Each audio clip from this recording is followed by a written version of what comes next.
শীত মানে যে কোনো খাবার খুব টেস্টি হয় আর সবজির একটা সমাহার হয়, তাই না? আসসালামু আলাইকুম, কেমন আছো সবাই? আশা করছি ভালো আছো। আল্লাহর রহমতে আমিও ভালো আছি, আলহামদুলিল্লাহ।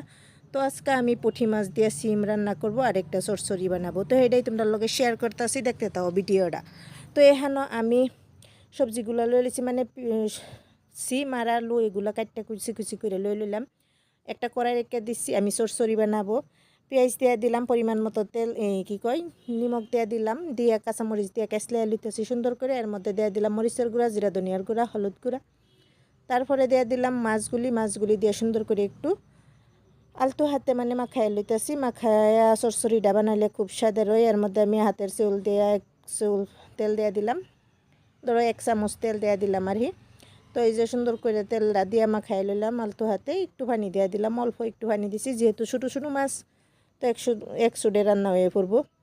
তো এখানটা আমি সেই মাছটা চরচড়িটা হইতে থাকে। এখানে আবার ট্যাংরা মাছ আর পুঁটি মাছ লই লইলাম, সিমগুলি লই লইলাম, আলু আর পেঁয়াজ এগুলি কাটটা কুচি কুচি করে লই। তো এখানটা আমার চরচড়িটাই যে দেওয়া হইতেছে, সুন্দর করে একদম পানি শুকাইলাম।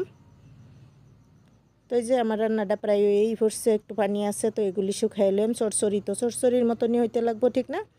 তো এই যে আমার মাছটা ইন্দা হইতেছে, অল্প পরে পরে আমি একটু লাড়াচাড়া দেওয়া দিছিলাম। এই যে দেখো শুকাইয়া গেছে, আর একটু শুকাইলাম সুন্দর করে। শুকাইয়া হেরে আমি এখন নামাইয়া হেরে করে দেখাইতেছি।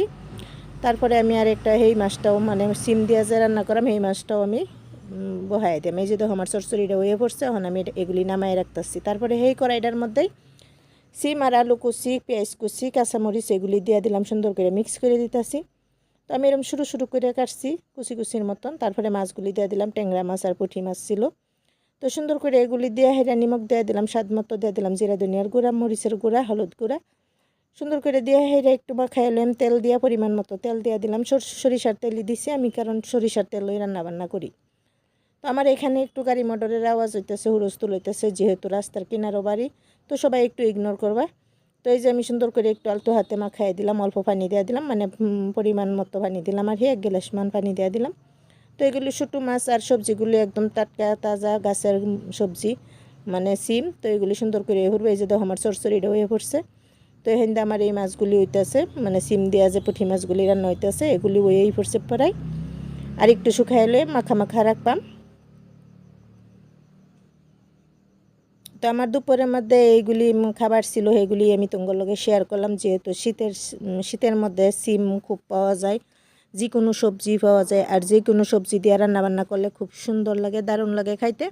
তো এই যে আমার তরকারিটা হয়ে পড়ছে, দেখো মাখা মাখা হয়েছে তরকারিটা, দেখো কত সুন্দর হয়েছে তরকারিটা। সিমের তরকারি এমনিও খুব ভালো লাগে শীতের মধ্যে। এই যে দেখো চরচড়ি হিন্দা ভাত হয়ে পড়ছে, আমি থালিটা লই লইছি, ভাত লই লইলাম। তো এই যে তরকারিগুলি লইছি। কিরম লাগলো ভিডিওটা? যদি ভালো লাগছে like, share, comment and subscribe করবে, আমার সঙ্গেই থাকবো। আল্লাহ হাফিজ।